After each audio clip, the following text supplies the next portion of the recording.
Oi, gente, oi de novo, ó. E se vocês não viram ainda, eu fiz um vídeo no meu canal, que é esse, fazendo slime, passo a passo, tudo passo a passo. E agora eu vou mostrar a minha slime. Gente, ela é preta, tá parecendo a língua. Ah, e eu também vou falar pra vocês. Eu esqueci de falar no vídeo. Olha, ficou super legal. Ó.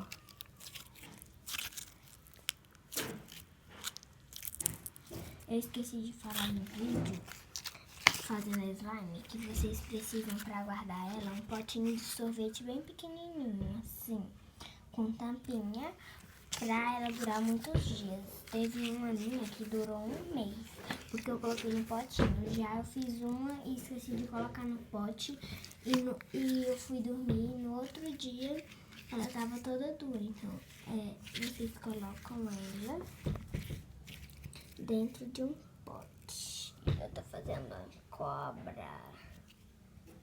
Ai, ficou super ótima. Então, gente, esse foi o vídeo. Espero que vocês tiveram gostado. Então, gente, se você gostou eu mostrando a minha slime, se inscreva no meu canal, dá o joinha, gostei, bem aí de baixo. E também compartilha esse vídeo pra todo mundo. Então, vocês vão no meu canal e vejam o outro vídeo que saiu, eu fazendo ela. Ó, estralou, vocês não ouviram. E ficou super ótimo, então, gente, tchau, até o próximo vídeo. Que slime boa!